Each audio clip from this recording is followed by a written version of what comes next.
گناہوں کے المناک نتائج۔ گناہ کو دیکھتے ہوئے ہمیں کبھی بھی حیران نہیں ہونا چاہیے کہ کیسے آہستہ آہستہ انسان خدا کی اخلاقی شریعت کی خلاف ورزی کرتا اور ایذا رسانی کے نتائج بھگتتا ہے۔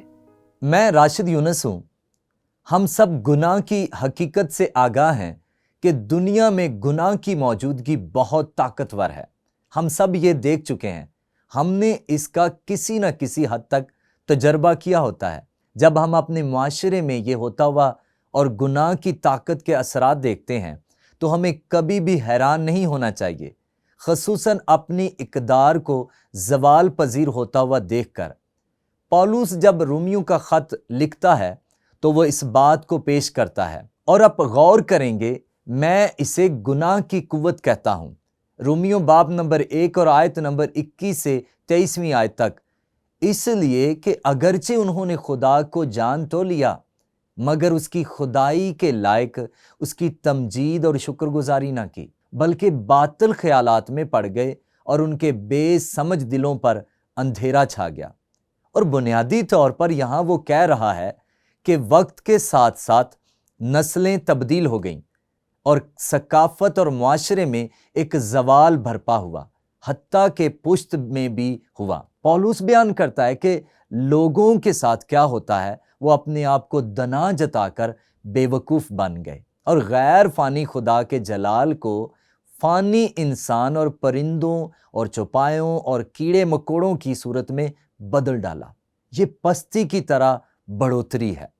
خاکی انسان، اگر آپ میوزیم جاتے ہیں اور اس وقت کی رومی ثقافت پر غور کرتے ہیں، ان سب تصویروں پر بادشاہوں سمیت فانی انسان کی عبادت کرنے کے بت۔ اس نقطے کے آگے نیچے کی طرف بڑھنا، اب پولس سب سے پہلے رومی دنیا سے مخاطب ہے۔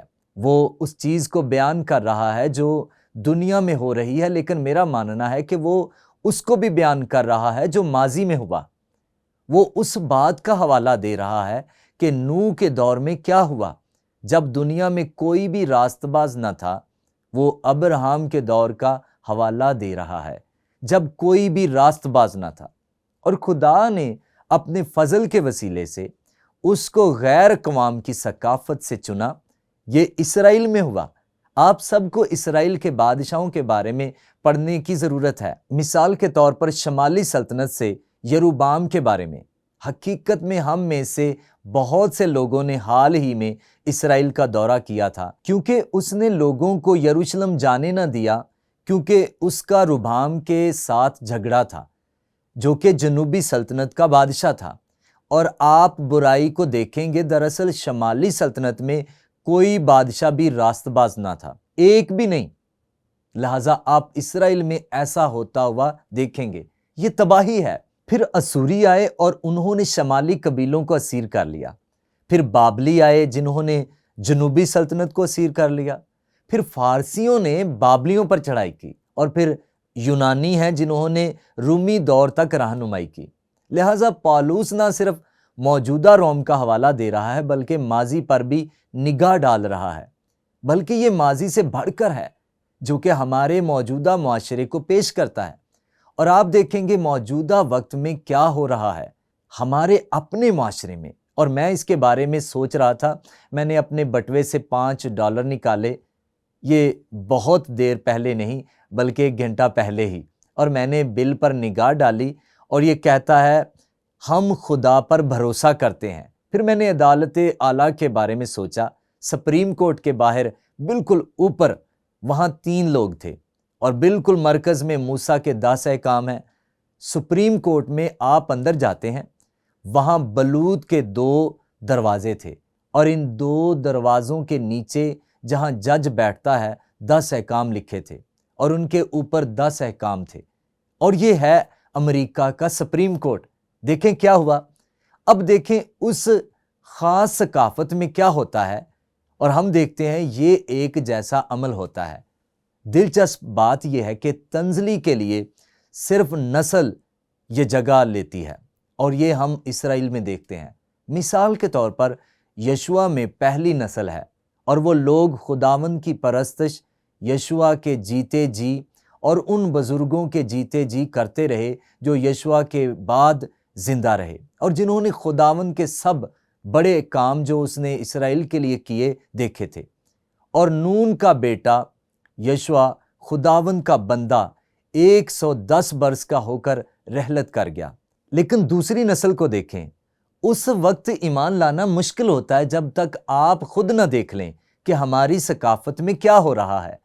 اور وہ ساری پشت بھی اپنے باپ دادا سے جا ملی، اور ان کے بعد ایک اور پشت پیدا ہوئی جو نہ خداوند کو اور نہ اس کام کو جو اس نے اسرائیل کے لیے کیا جانتی تھی۔ اور بنی اسرائیل نے خداوند کے آگے بدی کی اور بالیم کی پرستش کرنے لگے، اور انہوں نے خداوند اپنے باپ دادا کے خدا کو جو ان کو ملک مصر سے نکال لایا تھا چھوڑ دیا۔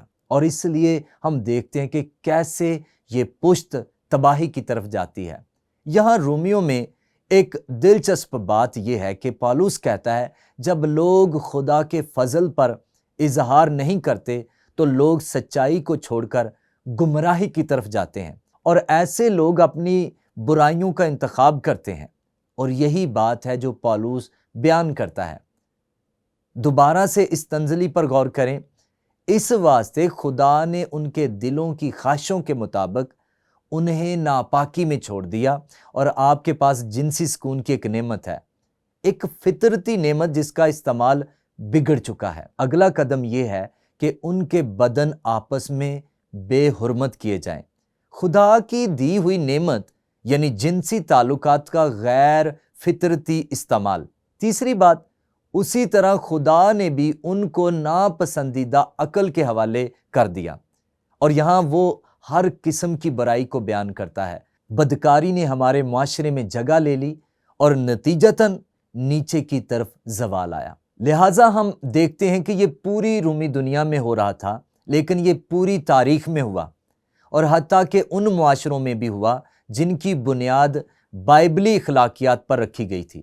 ہم دیکھتے ہیں کہ نئے اور پرانے عہد نامے میں ہوا، لہٰذا ہمیں حیران نہیں ہونا کہ یہ کیا ہو رہا ہے، کیونکہ یہ ماضی سے چلا آ رہا ہے۔ اس لیے یہاں غور و فکر کے لیے ایک سوال ہے، ہم کیسے یہ کام کے مراحل اپنی ثقافت میں دیکھتے ہیں؟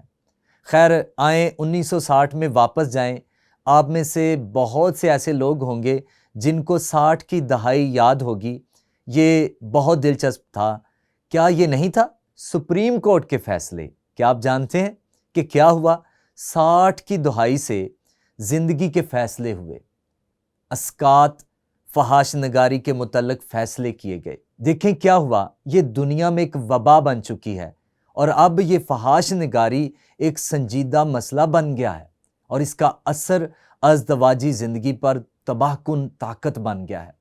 حتیٰ کہ کچھ قدیم معاشروں میں جہاں ان کے پاس انٹرنیٹ ہے اور ان کے پاس ہر قسم کی فحاش نگاری تک رسائی ہے، یہ ایک عالمگیر فینومینا ہے جو ہمارے معاشروں کو تباہی کی طرف لے کر جا رہا ہے اور خدا کی تخلیق سے دور لے کر جا رہا ہے۔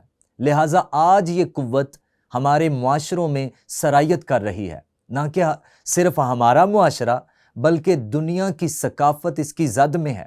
اس لیے نتیجتاً ہمیں سوچنے کی ضرورت ہے کہ کیا ہو رہا ہے۔ لیکن اچھی خبر یہ ہے، اور بعض اوقات یہ دیکھنا بہت مشکل ہوتا ہے، لیکن جتنی دنیا تاریک ہوگی اتنی ہی ہماری روشنی چمک سکتی ہے۔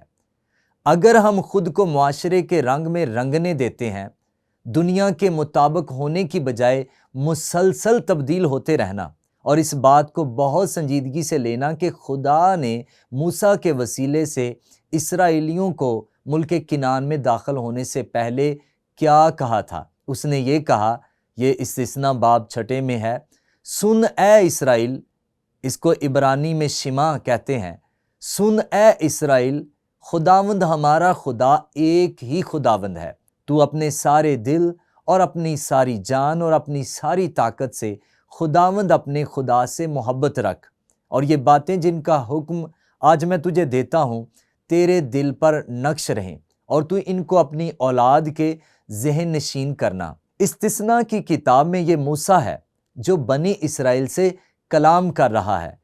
آخری الفاظ جو حقیقت میں ملک موعودہ میں پہنچنے سے پہلے سامنے تھے، وہ کہتا ہے، اور گھر بیٹھے فطرتاً یہ ہماری بات چیت کا حصہ ہونا چاہیے کہ ہم کون ہیں، اور راہ چلتے اور لیٹتے اور اٹھتے وقت ان کا ذکر کیا کرنا۔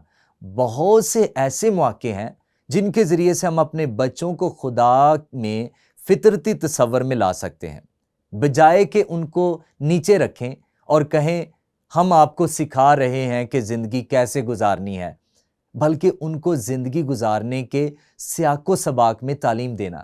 اور بے شک موسیٰ اسی کے بارے میں بات کرتا ہے۔ لہٰذا یہ کیا کہتا ہے؟ میرے خیال میں آج ہمارے معاشرے بے شک تباہ و برباد ہو رہے ہیں، عالمگیر۔ ہمیں خاندانوں کو مضبوط کرنے کی ضرورت ہے، اور بے شک ہمیں اس پر توجہ دینے کی ضرورت ہے، اور خدا ہمیں اپنے روح کے وسیلے سے اس قابل کرے اگر ہم اس کو اول درجہ دیں، اور ہمیں مضبوط کلیسیاؤں کی ضرورت ہے۔ اور یہ نئے عہد نامے کا فینومنا ہے، اور نہ صرف آپ کے مضبوط خاندان ہیں بلکہ مضبوط خاندان مضبوط کلیسیا کو جنم دے سکتے ہیں۔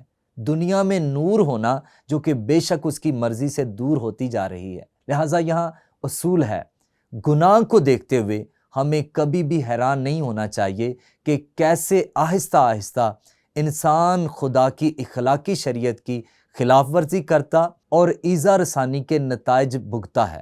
لیکن بلا شبہ ہم اس اصول میں اضافہ کر سکتے ہیں اور کہہ سکتے ہیں ہمیں اس دنیا میں روشنی بننے کے قابل ہونے کی ضرورت ہے، تاکہ خدا ہمیں ان لوگوں کو امید دلانے کے لیے استعمال کرے جو خدا سے دور ہو رہے ہیں، اور امید ہے کہ ہماری وفاداری اور اس دنیا میں ہماری گواہی کی وجہ سے خدا کی طرف رجوع کریں گے۔